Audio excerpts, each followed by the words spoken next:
اگر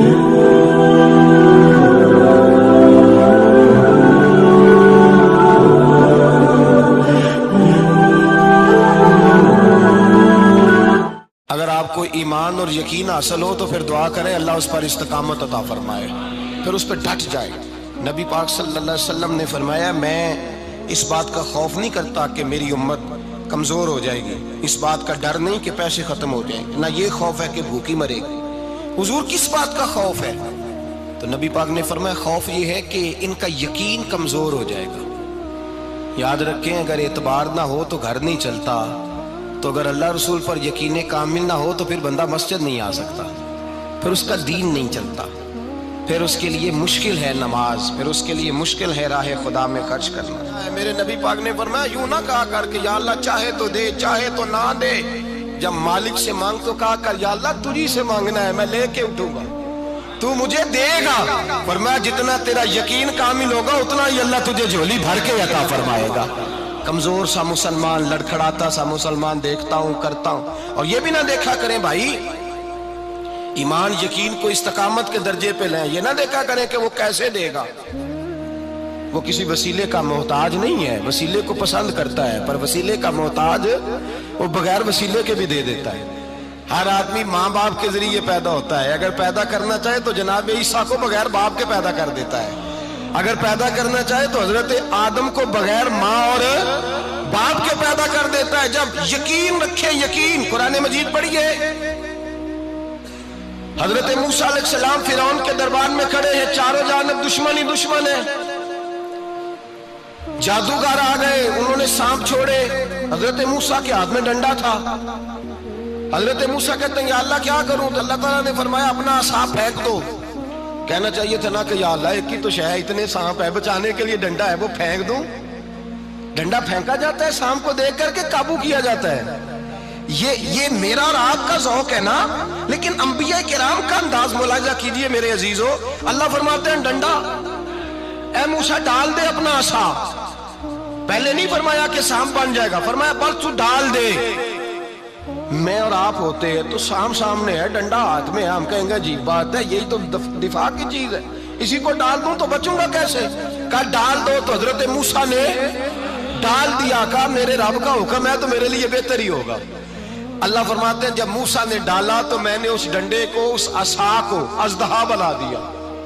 اب کبھی عصا بھی اژدہا بنے، کبھی چھڑی بھی بہت بڑا اژدہا بنی ہے، لیکن قرآن کہتا ہے جناب موسیٰ نے ڈالا تو اللہ نے اژدہا، بلکہ اس سے پیچھے چلیے، عورتیں کمزور یقین کی ہوتی ہیں نا، جناب موسیٰ پیدا ہوئے تو اللہ فرماتے ہیں میں نے موسیٰ کی ماں کے دل میں بات ڈالی، ماں کے دل میں صندوق میں ڈال کے تو اس کو دریا میں بہا دے۔ اور بھائی صندوق میں کہہ سکتے ہیں نا آکسیجن کیسے جائے گی، اور دریا میں بچے بچنے کے لیے ڈالے جاتے ہیں کہ ڈوبنے کے لیے ڈالے جاتے ہیں؟ ماں کے دل میں یقین کمزور نہیں تھا ماں کا۔ انبیاء کے ماں باپ موحد ہوتے ہیں، دین کو ماننے والے، ماں کے دل میں اللہ نے بات، اللہ قرآن میں کہتے میں نے وحی کی، میں نے القاء کیا، میں نے بات ڈالی۔ حضرت موسیٰ کی ماں کہتی ہے میں نے ڈال کے نا سمندر میں بیٹا، میں نے سمندر میں بیٹا ڈال کے صندوق میں بند کر کے رب کے حوالے کیا۔ آپ فرماتے ہیں میرے مالک کا بھروسہ کیا تو پھر میرے مالک کا کام دیکھو، کمال دیکھو، میں نے دریا میں ڈالا، اللہ نے فرعون کے گھر میں میرے بیٹے کی پرورش کرا دی۔ یہ یقین کہ حضرت موسیٰ کے پاس قوم آئی، قرآن پڑھیے، کہا جناب پانی چاہیے، وَإِذِ اسْتَسْقَىٰ مُوسَىٰ لِقَوْمِهِ، موسیٰ نے اپنی قوم کے لیے پانی مانگا، ہم نے کہا فَانْفَجَرَتْ مِنْهُ اثْنَتَا عَشَرَةَ عَيْنًا، اپنا ڈنڈا پتھر پہ مارو۔ عقل والا آدمی ہوتا تو اڑ جاتا، کہتا یا اللہ پتھروں سے بھی کبھی پانی نکلا ہے؟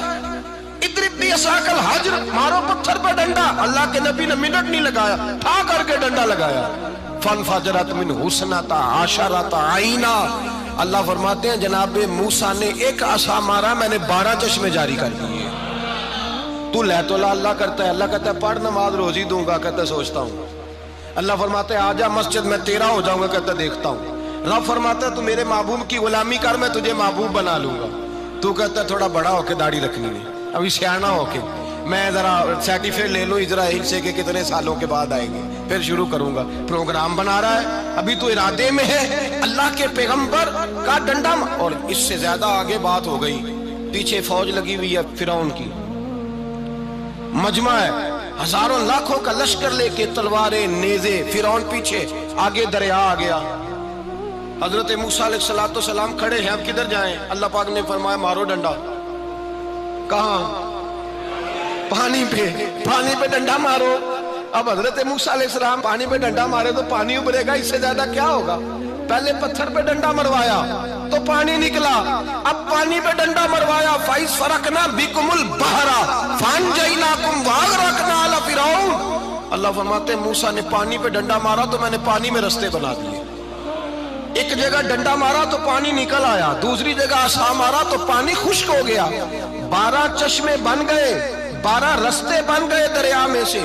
حضرت موسیٰ علیہ السلام گزر گئے اور اللہ فرماتے ہیں فرعون بھی آیا تو اسے میں نے غرق کر دیا، اور وہ کھڑا دیکھتا ہی رہ گیا کہ بنا کیا ہے۔ جب یقین کامل نصیب ہوتا ہے، اعتماد کی دولت اللہ دیتا ہے، جب انسان کو یہ انشراح صدر ہو جاتا ہے کہ میری نجات خدا کے حکم میں ہے اور رسول اللہ کے قدموں میں ہے، جب اسے یہ انشراح حاصل ہوتا ہے تو پھر نماز کا لطف آتا ہے۔ غور کیجئے کیا جملہ کہہ دیا میں نے، پھر اسے نماز کا پھر اسے نماز بوجھ نہیں بلکہ نماز نہ پڑھے تو اس پر بوجھ ہوتا ہے، پھر قرآن مجید اس کی روح کا ساتھی ہو جاتا ہے، پھر عبادات، تقوی، پرہیزگاری، پھر وہ ایک سنت کے چھوٹنے پر پریشان رہتا ہے جب یقین کی دولت نصیب ہوتی ہے۔ قرآن مجید فرقان حمید نے کہا ایمان لاؤ تو پھر ایمان پہ ڈٹ جاؤ، مسلمان بنو تو پھر اسلام پر۔ پھر یہ جو کمزوری ہے نا، یہ دیکھتے ہیں، کرتے ہیں، چلتے ہیں، ابھی کل ابھی پرسوں بہانے ہیلے، ابھی میں نماز شروع کرتا ہوں دیکھتا ہوں لا الہ الا اللہ محمد الرسول اللہ صلی اللہ علیہ، جب کسی نے کلمہ پڑھا تو اس پر پورا دین ضروری ہے، پورا۔ اب وہ یہ نہیں کہہ سکتا کہ تھوڑا تھوڑا کر کے آؤں گا۔ یقین کی دولت نعمت ہے۔ اللہ پاک قرآن مجید میں فرماتے ہیں ان الذین قالوا ربنا اللہ ثم استقاموا، جنہوں نے کہا کہ اللہ ہمارا رب ہے اور پھر وہ اس پر ڈٹ گئے، پھر اس پر وہ کہا تو ڈٹ گئے، کھڑے ہو گئے، نہیں اللہ ہی رب ہے، اللہ ہی دینے والا، اللہ ہی مالک، اللہ ہی ہمارا رازق ہے، رب ہی ہمارا سب کچھ۔ جب ڈٹ گئے تو فرمایا تتنزل علیہم الملائکہ، پھر میں ان کی مدد کے لیے آسمان سے فرشتوں کا نزول فرمایا کرتا ہوں۔ فرشتے کیا کہتے ہیں؟ اللہ تخافوا ولا تحزنوا، غم نہ کرنا، خوف نہ کھانا، وابشروا بالجنۃ التی کنتم توعدون، ہم تو تمہیں اللہ تبارک و تعالیٰ کی اس جنت کی خوشخبری دینے آئے ہیں جس کا رب نے تمہارے ساتھ وعدہ کیا ہوا ہے۔ پھر فرشتوں کا نزول ہوتا ہے، لیکن شرط کیا ہے کہ ایمان لائے، اور پھر ایمان پر پھر یہ نہ سوچے کہ وہ کس طرح دے گا، وہ کیسے عطا کرے گا، وہ میری مدد کس طرح کرے گا، نظام کیسے چلے، ڈٹ جائے، کہے میرے اللہ کا حکم ہے تو میں نے حلال ہی کھانا ہے، میرے رب کا حکم ہے تو میں نے تھوڑے پہ ہی گزارا کرنا ہے، میرے مالک کا حکم ہے تو میں نے اپنی جیب دیکھنی یا دوسرے کی نہیں دیکھنی، میرے رب کا حکم ہے تو میں نے اس کی اطاعت میں رہنا۔ جب ڈٹ جائے گا اللہ کے احکامات پر، جب ڈٹ جائے گا تو اللہ فرماتا ہے پھر میں تیری مدد کے لیے فرشتوں کا نزول کروں گا۔ نبی پاک صلی اللہ علیہ وسلم نے فرمایا 2 دولتیں اگر کسی کو اللہ دے دے تو سمجھے اللہ نے اسے دنیا کی سب سے زیادہ دولت عطا فرما دی۔ یا رسول اللہ وہ کون کون سی چیزیں ہیں؟ فرمایا ایک جس شخص کو اللہ نے معاف کرنے کی دولت عطا کر دی، جو معاف کرنے لگ گیا، جس کی طبیعت میں درگزر آ گیا، جو معاف کرنے لگا، غلطیاں معاف کرنے لگا، جس کو ایک دولت یہ مل گئی۔ اور دوسرا میرے مصطفیٰ نے فرمایا جسے اللہ نے یقین کی دولت عطا فرما دی، جس کو یہ 2 دولتیں مل جائیں، ایک درگزر کرنا، دوسرا رب رسول پہ یقین کامل رکھنا، اسے کائنات کی ہر شے مل گئی۔ میرے نبی پاک نے فرمایا جب بھی دعا مانگو خدا سے یہ 2 نعمتیں مانگا کرو، عرض کیا کرو اے اللہ درگزر کی دولت عطا فرما، اے اللہ تو ہمیں یقین کی دولت عطا فرما، ایمان کی قوت اور پختگی نصیب فرما۔ میرے بھائی حضور نے فرمایا مانگ کے لو۔ کمزور ایمان والا شخص کسی کام کا نہیں ہوتا۔ جس آدمی کے ذہن میں شک کا بیج ایک دفعہ جنم لیتا ہے وہ آدمی تو غلام سے بدتر ہے۔ بے کیف سجدہ، روٹھی روٹھی سی عبادت، اس کی زندگی کیفیات سے خالی ہے۔ جس شخص کو پتہ چل جائے نا لوگ میرے مخالف ہیں، اس کا تو سجن رہتا ہی کوئی نہیں۔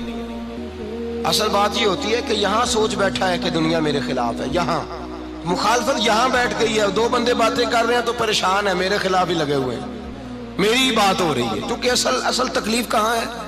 اور اگر یہاں یقین کامل ہو گیا نا کہ سارے مجھ سے پیار ہی کرتے ہیں، تو پھر دو بندوں کو بات کرتا دیکھیں گے تو یہی سوچے گا میری تعریفیں کر رہے ہیں۔